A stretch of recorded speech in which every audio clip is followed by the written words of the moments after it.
¿Qué pasa si un trabajador en el tema del outsourcing demanda a sin saber quién? Típico, ¿no? Porque en el outsourcing ya ven que hay un trabajador de la proveedora y probablemente haya un receptor del beneficio. El trabajador no sabe a quién demandar, pues demanda a todos. Esta tesis, que es aisladita, es de octubre del año pasado, dice que en la prueba de inspección, si se ofrece por el trabajador para acreditar la existencia de la relación laboral con una moral, quien sustenta su defensa en que no tiene empleados, no tiene registro patronal, en esta recae la carga de la prueba para acreditar ubicarse en el supuesto de intermediación, subcontratación o cualquier otra figura jurídica, con el apresuramiento de que de no presentar los documentos se presumirán ciertos los hechos que alega el trabajador. Entonces necesitamos forzosamente todas las pruebas, las evidencias, lo que decíamos, para poder acreditar en el juicio de que la empresa presente los contratos individuales, empresa proveedora, los contratos individuales, los recibos de salario, el pago del IMSS, se haga constar que entre los trabajadores de dicha moral se ubique el actor, en tanto que su contraparte niega tener empleados. La Junta debe considerar que la carga de justificar no tener trabajadores a su cargo recae en la demandada, pues no resulta lógico que una persona jurídica carezca de trabajadores, ya que no puede desarrollar sus funciones por sí sola, sino que es creada por dos o más personas para contraer obligaciones y ejercitar acciones legales. Si el artículo 16 de la Ley del Trabajo prevé que para efectos de las normas jurídicas se entiende por empresa la unidad económica de producción y por establecimiento la unidad técnica que como sucursal, agencia y otra semejante sea parte integrante y contribuye a los fines de la empresa, se sustenta en no contar con trabajadores ni tener registro patronal ante el Seguro Social. En ella recae la carga de la prueba para acreditar los supuestos de intermediación que le permita que sea una persona distinta a la empresa quien tiene a su cargo el personal necesario para prestar los servicios. En términos del 784 vigente hasta noviembre de 2012, la Junta exime de la carga de la prueba cuando por otros medios esté en posibilidad de llegar al convencimiento de los hechos, y para tal efecto, de acuerdo al 828, requerirá al patrón para que exhiba los documentos que tienen la obligación de conservar en la empresa. Si no los presenta, se presumirán ciertos los hechos alegados por el trabajador. Tesis que viene a corroborar lo que habla de la unidad económica. Esta tesis es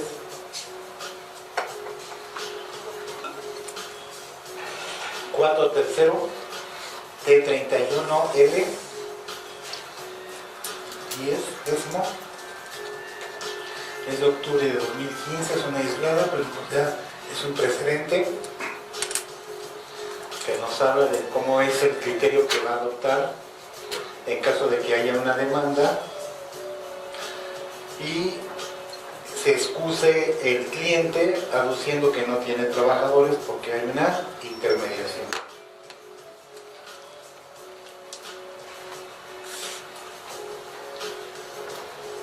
¿Qué pasa en el outsourcing? Si el trabajador demanda únicamente a una de las empresas que constituyen una unidad económica, el término de que se interrumpe para las otras, aun cuando no hayan sido emplazadas a juicio. Otra vez, otra tesis que habla de unidad económica.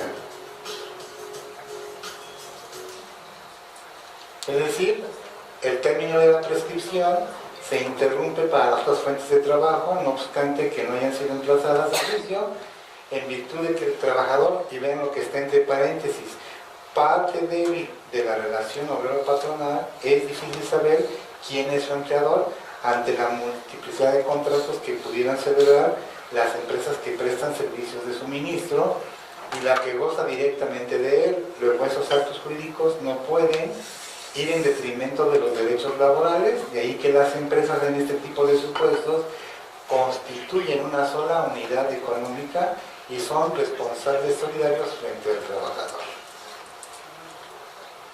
O sea, viene a reiterar que, o sea, el outsourcing sí es una excelente herramienta, pero no podemos decirle al cliente, oye, te releva de toda obligación laboral. ¿Estamos de acuerdo que eso no existe? O sea, eso es inadmisible, o sea, no es motivo o argumento de venta.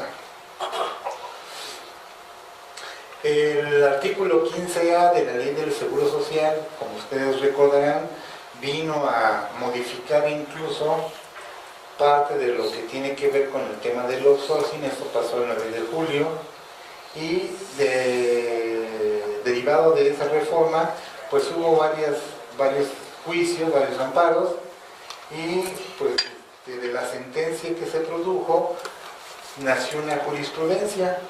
Esta jurisprudencia es la tesis 2AJ, primero 2011, de febrero, fue la primerita del año 2011, es jurisprudencia ya obligatoria para efectos de amparo, para efectos de la Constitución, y dice, pues la reforma del artículo 15A de la Ley del Seguro Social es constitucional. O sea, hace que no hay violación en ningún ámbito para aquellos patrones que estén en desacuerdo con esta reforma del 15A. Entonces, partiendo de esa premisa, pues esto nos vuelve una vez más los ojos hacia la responsabilidad solidaria. Esta es la tesis.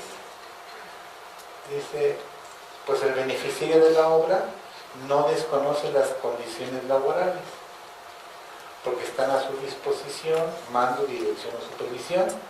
Por eso permite identificar plenamente al empleador el lugar donde se ejecuta el trabajo, número de días laborados, horario, si realiza una tarea operativa, profesional o administrativa. Y dice, por lo tanto, el beneficiario está en posibilidad material y jurídica de responder de manera solidaria con el cumplimiento de los deberes en seguridad social. Y no obstante de que no tenga calidad de patrón por no pagar salarios ni dar la materia prima o maquinaria, aunado a que la responsabilidad solidaria no es absoluto, pues debe tenerse presente el artículo 26 de la Ley del Seguro Social, y en caso de pagar tal beneficiario puede repetir contra el contratista independiente o intermediario. Pues con esta jurisprudencia, que venía de juicios del año 2010, se vino a confirmar que también la reforma del Seguro Social no violenta ningún derecho fundamental. Fue la primerita jurisprudencia del 2011. Sí, ya lo repetí. Es lo del emplazamiento a juicio. Perdón. ¿Y cuál es la sanción de la PTU hoy? Bueno, de 18,000 a 365,000 por no pagar PTU. Eso sería la consecuencia si no se paga la PTU, además de que habría que pagarla.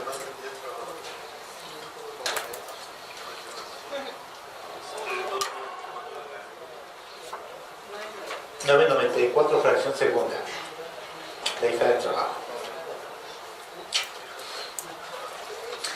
Fíjense que algo curioso se presentó.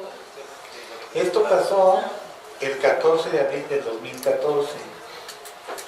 La Junta de Conciliación y Arbitraje de la Federal emitió el criterio número 71. Este criterio se publicó el día 14 de abril. ¿Qué busca este criterio? Busca que todos los patrones, de veras patrones, cumplan con las obligaciones laborales y de seguridad social que operan bajo el régimen de subcontratación de personal. Esto se publicó en el boletín del día 14 de abril. ¿Qué dice el criterio? Mira, con fundamento en el 13, fracción 6 del reglamento interior de la Junta, se hace del conocimiento a todo el personal a litigantes y usuarios cuáles son los días que no va a haber labores. ¿Okay? ¿Qué más?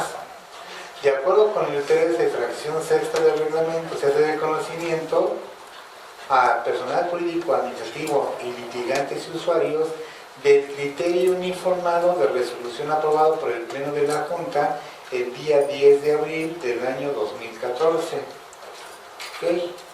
¿En qué términos? Dice, pues es de explorado de hecho que tanto para la doctrina como para la jurisprudencia, el elemento característico de la relación laboral es la subordinación. En el régimen de subcontratación, el contratista ejecuta obras o presta servicios con sus trabajadores a favor de una persona física o moral denominada contratante, quien tiene derecho a fijar las tareas, supervisar los servicios. Esto es, por sus características constituye una excepción a la regla general, por virtud de la cual la relación de trabajo debe ser directa y por tiempo indeterminado.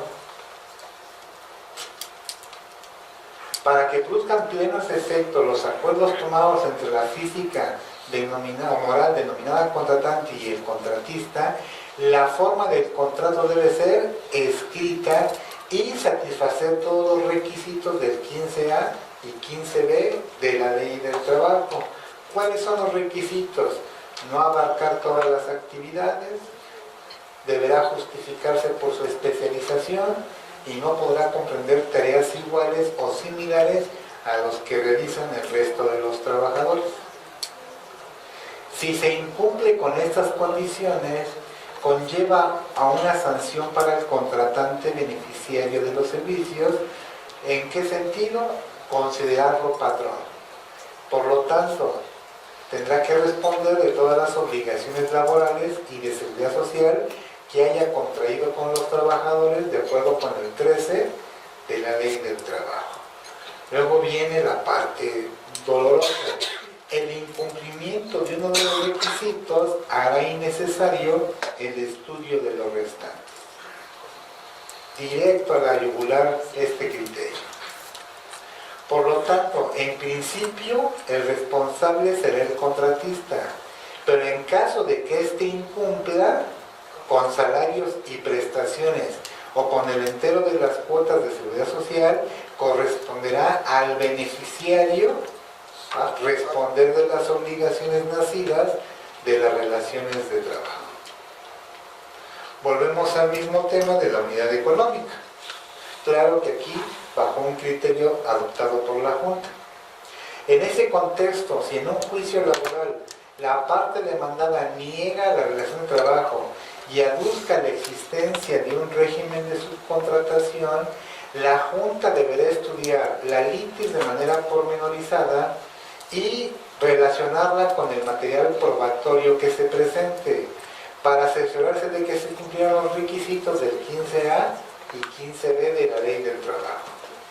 Si del material probatorio se desprende que fueron satisfechos todos los requisitos, pero consta que el contratista incumplió sus obligaciones laborales y de seguridad social, se determinará la responsabilidad del contratante como beneficiario de sus servicios. Esta no releva al contratista del cumplimiento de las obligaciones ante los trabajadores. Consecuentemente, en uso de las facultades del 615, fracción quinta, a fin de uniformar el criterio de resolución de todas las juntas especiales con jurisdicción federal, aprueba el siguiente criterio. Pues si tienes trabajadores de una contratante, quien tiene derecho a fijar las tareas, supervisar el desarrollo o la ejecución de las obras, esto es, constituye una excepción a la regla, por virtud de la cual la relación de trabajo debe ser directa y por tiempo indeterminado.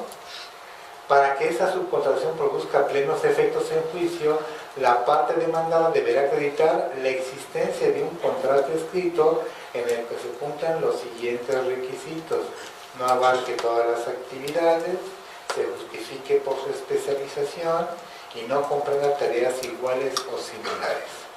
y dice que si se incumple uno de los requisitos, hará innecesario el estudio de los restantes.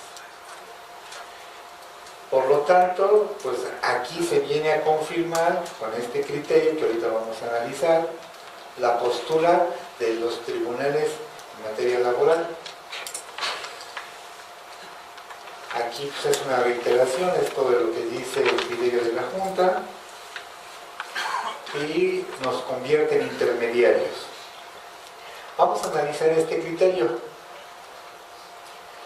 Según la Junta, el requisito es que incumplamos obligaciones patronales, tanto en materia laboral como en materia de seguridad social, para que opere la transmisión de obligaciones al contratante. Es ilimitada porque el contratante deberá de cubrir las obligaciones omitidas por el contratista en su importe total. Hasta antes de la publicación del presente criterio, el contratante era considerado patrón, solo si se cumplía con los requisitos del artículo 15A. Ahora la Junta considera al contratante como patrón, adicionalmente a lo que diga el 15A, el hecho de que el contratista no haya incumplido con sus obligaciones laborales o de seguridad social. Ahí que vemos que esto que hace la Junta rebasa lo que establece la ley. O sea, ya está legislando la Junta. Está creando una hipótesis. Cuando analizamos el artículo 15A de la Ley del Trabajo, dice que se considera patrón cuando no se cumplan los requisitos de dicho artículo. Son 2 prohibiciones y una obligación. Sin embargo, a través del criterio de la Junta, aun y cuando no es expreso, se configura un supuesto adicional a través del cual se considera patrón a la contratante, y es el caso en que el contratista incumpla con los salarios y prestaciones o con el pago de las cuotas de seguridad social. Es decir, hay un nuevo elemento que la Junta considera como causal para ser considerado patrón. A criterio de la Junta, el incumplimiento de uno de estos requisitos implica que el contratante será quien se considere patrón, debiendo cumplir con las obligaciones. ¿Qué fundamentos nos hicieron llegar en relación a este criterio? Cuando vamos viendo el artículo 2 del reglamento de organización interna de la Junta Federal de Conciliación y Arbitraje, pues nos establece cuáles son las funciones de la Junta Federal, facultades y obligaciones. Si vamos al artículo 13, corresponde a la Secretaría o Secretario del Pleno dar a conocer a través del boletín laboral las resoluciones y criterios que ordene el Pleno. Pareciera que hasta ahorita se ha respetado el proceso de la emisión de este criterio. Y dice, para uniformar el criterio de resolución de las juntas especiales, aquí hagan este énfasis, juntas especiales, se observarán las normas siguientes. Las decisiones del Pleno que uniformen el criterio serán obligatorias para todas las juntas especiales. ¿Ok? Pues seguimos viendo el 15A, aquí aparecen los requisitos para ser considerado como contratante y contratista. Aquí aparecen las 2 prohibiciones y la obligación. Esta es una obligación, estas son dos prohibiciones. Y dice que si no se cumplen con todas estas, el contratante se considerará patrón para todos los efectos de esta ley. Con todas. El criterio dice que con uno es más que suficiente. Ahí es donde hay una invasión de parte de la Junta porque está tratando de modificar el sentido de la norma. Después viene el 15B, el contrato por escrito, pues ya nos queda claro que ya venía desde la ley. Lo que hace la Junta es que lo ratifica, que tenga los elementos propios y suficientes. Después viene el 13, dice, si tienes elementos propios suficientes, no pasa nada. En caso contrario, serán solidariamente responsables con los beneficiarios.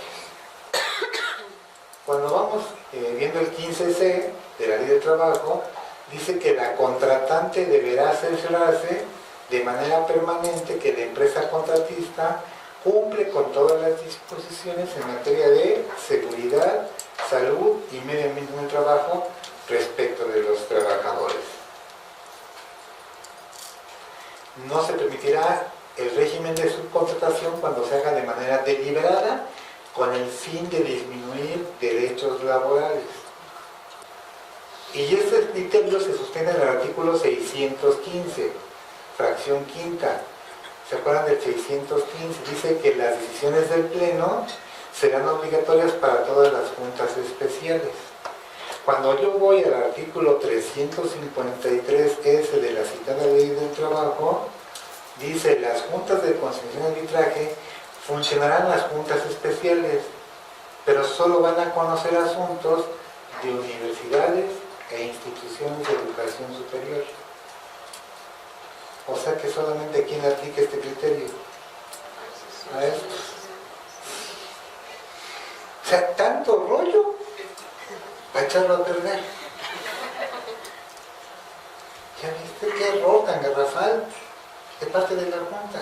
Uniforman un criterio, pero al final de cuentas solamente termina siendo aplicable a universidades e instituciones de educación superior. Ahí funcionan las juntas especiales. ¿Se habla con maña? Yo creo que lo tiraron con el fin de amedrentar o intimidar a los outsourcers. Pero al final de cuentas, si tú analizas, este criterio que estamos estudiando aplica solo a las juntas especiales, mismas que solo conocen los asuntos de las universidades e instituciones de educación superior. Por lo tanto, el criterio solo aplica en esas instituciones. No aplica para todos en general. Así que si sabes defenderte bien y te dicen que eres responsable solidario con base al criterio del 14 de abril, ¿qué podríamos decirle? Espérame, nada más que no soy universidad ni institución de educación superior. Se me hace que es plan con maña. ¿Era con el afán de aminorar o era con el afán de cerrar un poco la figura del outsourcing? Pero yo creo que pues, se les barrió porque no pensaron que se iba a analizar de manera exhaustiva. Y pues aquí está, la disposición es muy clara. Las juntas especiales solo van a conocer asuntos de universidades. Y eso lo dijo aquí, ¿no? En el 615, las juntas especiales. Así que bueno, pues ya veremos cómo se ponen los cocolazos en los juicios. Vamos a ver a nuestro amigo el SAT. Nuestro socio incómodo, porque es un socio, bueno, pues que no muy nos gusta, pero allí está esperando su participación en sus respectivos porcientos. Dice, en el anexo 3 de misceláneo de 2016, que se dio a conocer el 9 de mayo, hace unos días, hace 10 días, ya ven que el SAT ha publicado y publica de manera periódica los famosos criterios no vinculativos, también llamado prácticas fiscales indebidas, así las llama el fisco. Así se llamaban antes, ahora se llaman criterios no vinculativos. Dice, mira, están haciendo cosas que no me gustan. Una de ellas es, por ejemplo, que estás pagando a través de sindicatos. Utilizas ahora sí que como un mediador al sindicato. Y por lo tanto, esos gastos, pues para mí, no van a ser deducibles. En virtud de lo establecido, se considera que las aportaciones que haces a un sindicato para sus gastos no son conceptos deducibles para efectos de renta, en virtud de que no corresponden a erogaciones estrictamente indispensables. Por ende, no cumplen los requisitos para que el IVA sea acreditable, porque no inciden en la realización de las actividades del contribuyente y en la consecuente obtención de ingresos, ni repercuten de manera alguna en sus actividades por no erogarlos.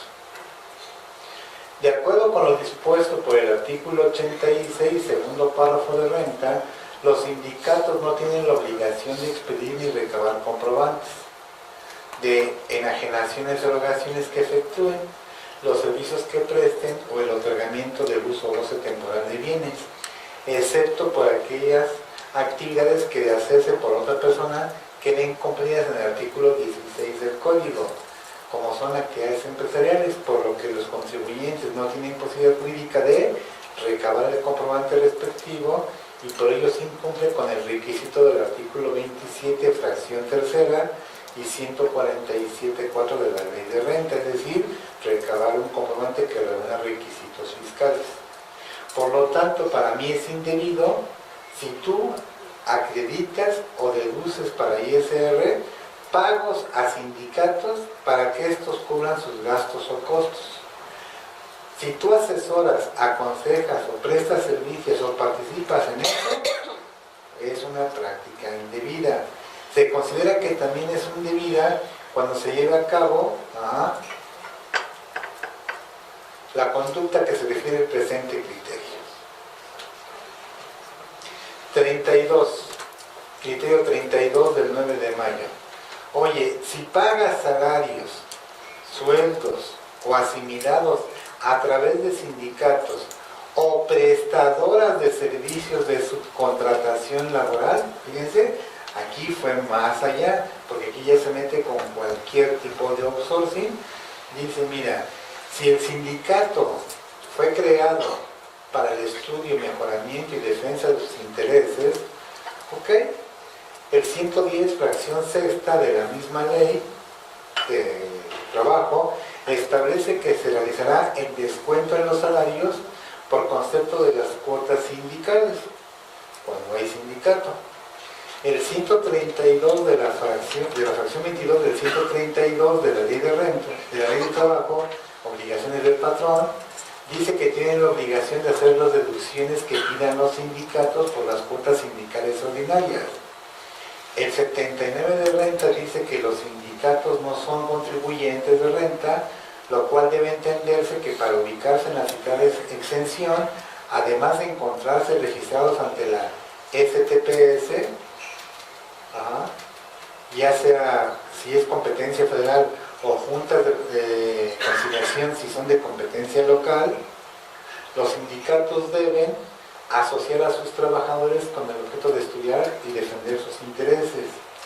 De acuerdo con el 2830 de la Ley de Renta, establece que no es deducible el pago que a su vez sea ingreso exento para el trabajador hasta por la cantidad del 53 o el 47% si resultan de ingresos exentos para esos trabajadores.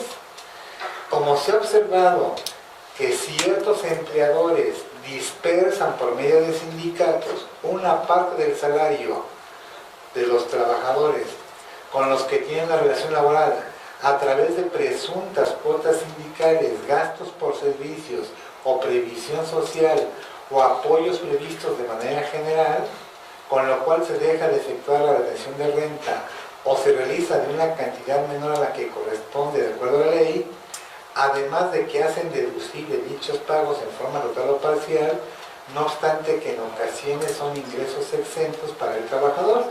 Por lo tanto, si tú haces esto, el sindicato, si eres patrón o prestador de servicios que paguen a través de sindicatos total o parcialmente los salarios mediante presuntas cuotas sindicales, ayudas, apoyos o gastos de cualquier índole, incluso previsión social, pues si tú haces esto, pues no te queda claro que estás haciendo una práctica fiscal indebida. Y si no incluyes esos conceptos en el párrafo anterior, en el comprobante fiscal, es práctica fiscal indebida. Si no hace la retención y entera a los trabajadores para efectos de renta, o lo hacen en una cantidad menor a la que legalmente corresponda, práctica fiscal indebida. Si haces erogaciones del párrafo anterior por el monto expresado en el comprobante fiscal emitido por el sindicato con base en el contrato, práctica fiscal indebida. Y si haces pagos Cuando se trata de ingresos exentos, también práctica indebida, y dice, bueno, para que te quede más que claro, también realizan una práctica indebida sindicatos y empresas prestadoras de servicios, quienes a través de los cuales se lleva a cabo esta conducta, también como a quien asesore, aconseje o preste servicios o participe en la realización o implementación de la práctica a que se refiere el presente criterio. Entonces, ¿qué se puso de moda los sindicatos? Se acabaron las cooperativas, entre comillas, se acabaron los esquemas de nombre colectivo, se acabaron, ya ven, la Civil Universal de Yucatán. Ya es que le metieron una reforma al Código Civil yucateco. Bueno, ¿qué pasa con esos criterios no vinculativos? Miren, estos criterios ya vienen desde la década de los 80. Muchos de ustedes en ese año ni habían nacido. ¿Estamos de acuerdo? Hasta la fecha se han efectuado mediante reglas internas que se conocen como criterios normativos. Con la aparición de la tecnología en 2004, se dio a conocer a los contribuyentes por medio de Internet en la página del SAT otros criterios que se llamaban prácticas fiscales indebidas. Estos criterios son interpretación de las disposiciones fiscales y aduaneras que el SAT considera como lesivos al fisco y que han tenido como finalidad alertar a los contribuyentes sobre supuestas prácticas que han sido observadas y sancionadas por la autoridad. En 2006, con motivo de las reformas al Código Fiscal, la autoridad está facultada para dar a conocer los criterios no vinculativos, en adelante así los llamaremos.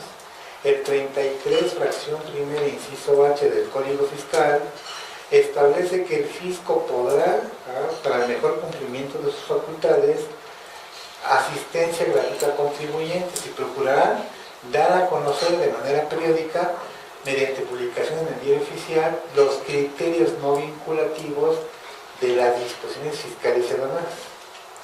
El artículo 52 del Código Fiscal de la Federación, en relación a los dictámenes que formulan los contadores públicos para fines fiscales, fue reformado para establecer como requisito que el contador que emita su dictamen informe sobre la situación del contribuyente y que incorpore en el dictamen la información sobre si está aplicando alguno de los criterios no vinculativos.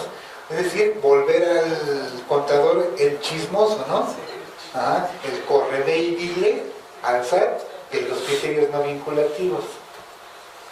¿Qué significa criterio no vinculativo? Tienen como finalidad desincentivar a los contribuyentes para que realicen ciertas prácticas que desde el punto de vista de la autoridad fiscal se llaman indebidas. Nótese que la autoridad ni siquiera se refiere a dichas prácticas como ilegales, sino... ¿Y por qué dice que no son ilegales? Porque no estamos yendo en contra de ¿qué? De la ley. ¿Sí estamos de acuerdo? Por eso es un punto de vista, es indebido, pero no ilegal. ¿Sí vamos bien? Ilegal sería que yo lo hiciera contra la ley. Aquí se me considera indebido porque no le gusta a la autoridad. Bueno, partiendo del concepto familia, ¿cuándo le gustamos a la suegra?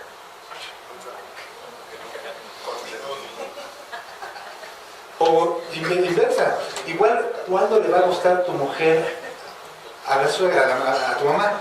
Va a estar cañón, ¿estás de acuerdo? Le quitaron a su bebé, aunque ya tengas 40 o 50 años, o sea. Así es el SAT, no le gusta, es una suegra malgeniuda. No le gusta que hagas este tipo de tácticas. Como una primera conclusión, tenemos que los criterios no vinculativos no se refieren a conductas ilegales.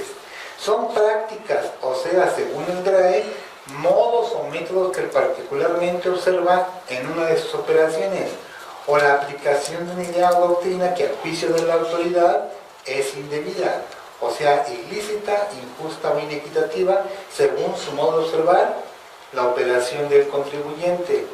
La palabra criterio, según el DRAE, indica que es norma para conocer la verdad, juicio, discernimiento. A su vez, juicio, entre otros significados, quiere decir opinión, parecer o dictamen. En resumen, un criterio es un juicio, o sea, una opinión de la autoridad sobre el modo de operar de un contribuyente. Vincular significa sujeto a una obligación. De acuerdo con lo anterior, un criterio no vinculativo significa una opinión de la autoridad que no está sujeta a obligación, y por lo mismo los criterios no tienen fuerza vinculatoria para los contribuyentes, por lo tanto no nos pueden obligar de manera legal.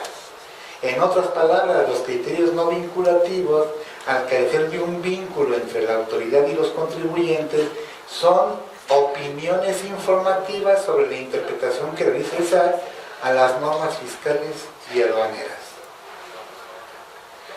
Conforme al principio de legalidad tributaria que está en el artículo 31, fracción 4 de la Constitución, para la validez constitucional de un tributo es necesario que esté en ley y que los elementos esenciales también estén de manera expresa en la ley, para que no quede margen para el arbitrio de la autoridad y para que el sujeto pasivo pueda conocer la forma en que debe de contribuir para los gastos públicos.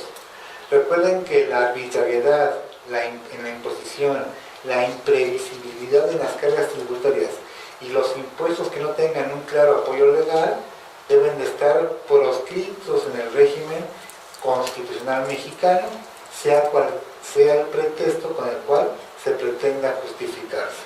Esto está en la revista del Semanario Judicial de la Federación de la séptima época, pleno 91-96, primera parte, página 173. Es decir, todo lo que tiene que ver con el principio de legalidad es que todos los impuestos deben de estar creados mediante un proceso legislativo, ¿okay? Por el órgano competente, en este caso, el legislador. El 35 del Código Fiscal les da facultades a las autoridades para que puedan emitir criterios, sin que por ello nazcan obligaciones para los particulares, y solo generarán derechos si se publican en el diario oficial. El artículo 33, fracción primera, inciso G del Código Fiscal, faculta a la autoridad a proporcionar asistencia proactiva al contribuyente mediante la publicación de resoluciones dictadas por la autoridad sin que se generen obligaciones o cargas adicionales. Esto es lo que conocemos como la llamada miscelánea fiscal. Hoy apareció en la página del SAT la tercera modificación o la tercera resolución de modificaciones a la miscelánea. Ya ven que se acaba de publicar apenas la segunda, que estuvo bien gorda, ¿no? Bueno, pues ahí viene la tercera, una más. Ya se pronunció la Suprema Corte de Justicia en el sentido de que la miscelánea obviamente no puede establecer cargas adicionales para el contribuyente. Eso está en la jurisprudencia 63-2006. ¿Okay? Porque luego la autoridad, cuando agarra la miscelánea, no hombre, se despacha con la cuchara grande. Lo siente más que ley.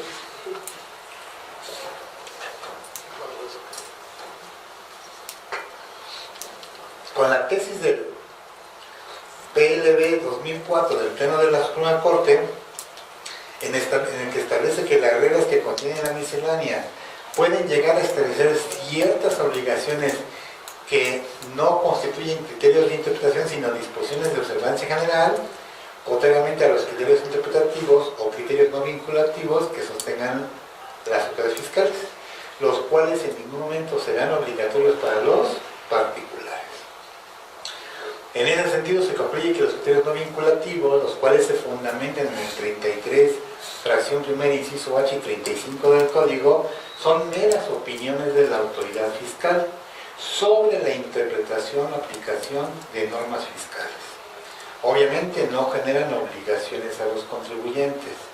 Son conductas que a juicio del fisco son indebidas, sin que esas prácticas impliquen que el contribuyente actúa de manera ilegal, ya que en todo caso son una diferencia de interpretación de una disposición de tipo fiscal. es una manera de alertar o de incentivar al contribuyente para que no lleve a cabo una determinada operación de carácter fiscal, que a juicio del SAT sea una conducta o actividad contraria a la correcta práctica tributaria. Estos criterios no son de observancia obligatoria porque no emanan del poder legislativo. ¿Quién tendrá que resolver? Los tribunales competentes.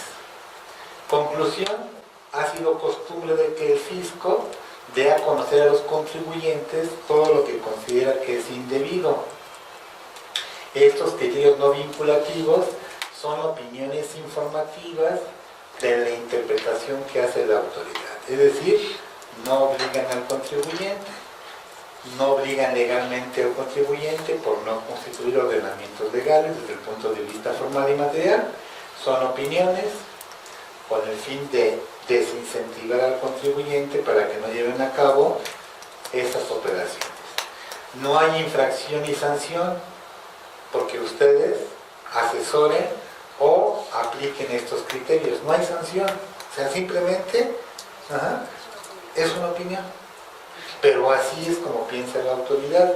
Por eso les decía yo que el outsourcing está muy asediado, muy perseguido por la autoridad, porque pues piensa que todo el outsourcing es malo.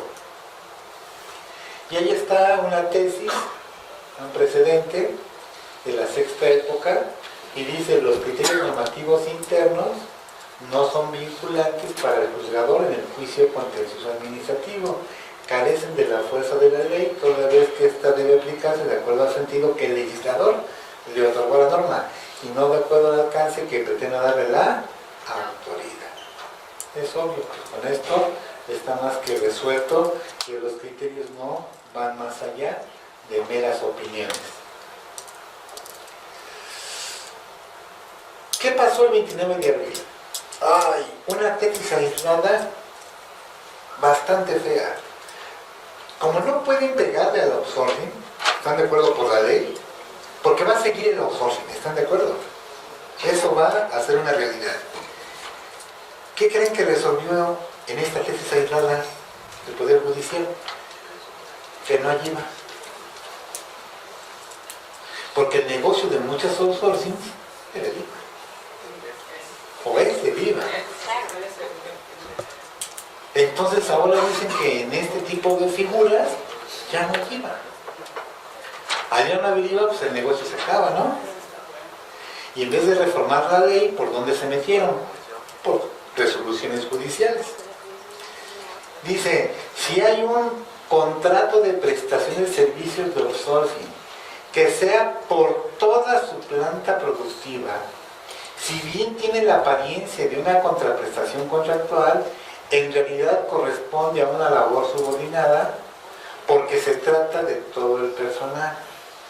Debemos tener cuidado con este tema, pues en una primera lectura podría aparentar una contradicción a los criterios del año pasado. Sin embargo, por su semántica es muy distinta, presten atención a su redacción, pues entenderlo de manera plena significaría que las empresas especializadas en servicios como limpieza o seguridad serían parte de esta interpretación y además contrarían lo que dice la ley del trabajo, la ley del seguro y la ley del Infonavit. ¿Qué dice esta tesis aisladita, 29 de abril del 2016? Dice: la subcontratación laboral derivada de un contrato de prestación de servicios no está gravada por el IVA. Anda. Para ver si la actividad que deriva de un contrato de prestación de servicios celebrado entre dos morales, por la cual una proporciona todos los empleados que la otra necesita para funcionar, constituyen servicios independientes y por lo tanto resultan gravados por el IVA de acuerdo al artículo 14, fracción primera. Dice: de esto debe analizarse la posible actuación de la hipótesis contenida en el penúltimo párrafo, que dispone: no se considera prestación de servicios cuando se realice de manera subordinada mediante el pago de una remuneración. En ese contexto, al prever ese contrato una subcontratación laboral, debe tenerse presente que la segunda sala de la Corte en el amparo en revisión 244/2015, al analizar el artículo 15A de la Ley del Trabajo, estableció los requisitos que son que no puede abarcar todas las actividades, que debe justificarse por su carácter especializado, que no puede comprender tareas iguales o semejantes. Por lo tanto, queda claro que el trabajador se ubica bajo una doble archivo. Por un lado, la empresa donde presta los servicios, a cuyas reglas de organización se sujeta, y otra, la que lo emplea directamente, con la cual se establece su dependencia contractual, lo que significa que el trabajo que desempeña es subordinado mediante el pago de una remuneración o salario que se cubre por conducto de un tercero. En estas condiciones, esa erogación que se realiza con motivo del contrato, si bien tiene la apariencia de una contraprestación contractual, en realidad corresponde a una labor subordinada. Por tanto, la subcontratación laboral no está gravada por el IVA. Esa aislada, está fea, ¿no? Porque para el outsourcing se le acaba el negocio, si es que el negocio es el IVA. Por ahí va, ¿eh? O sea, se están cerrando las puertas. Y es que muchas empresas, pues realmente el negocio es el IVA. O es el IVA. ¿Qué pasó? Habla de la totalidad. Sí, por eso hice énfasis. Quítale uno. Que no metamos a la secretaria del... Bueno, quítale uno, quítale dos. Yo siempre he dicho que en el outsourcing debes de tener presente que hay ciertos directivos o cierto personal que no va a ser el outsourcing. ¿Estás de acuerdo? Por ejemplo, los directores. Todos los que ejerzan funciones de confianza, de dirección, dependencia, supervisión, ellos técnicamente no son sujetos del outsourcing. Porque si no, ¿cómo funciona la empresa? ¿Estás de acuerdo? Que no se justifica.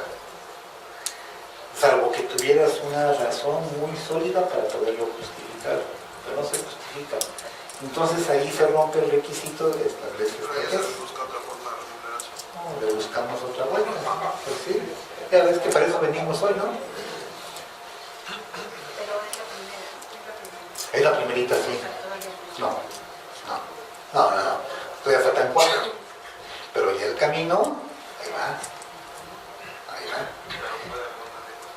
Ah, sí, claro. Habrá que esperar a ver si por ahí, la primera o no sé qué sala emita otra en contra. Entonces habría contradicción y entonces la Corte atraería el caso por la facultad de atracción para ir a resolverlo, ¿no? Sí, ahora ya están los plenos de ese momento que resuelven las contradicciones de los colegiados. Puede pasar que eso suceda, ¿no? Que un colegio, una superior lo recoja, ¿no? Es parte, vamos a ver cómo viene, pero ya el camino se está abriendo, ¿no? Pegarle al outsourcing, ¿ya vieron?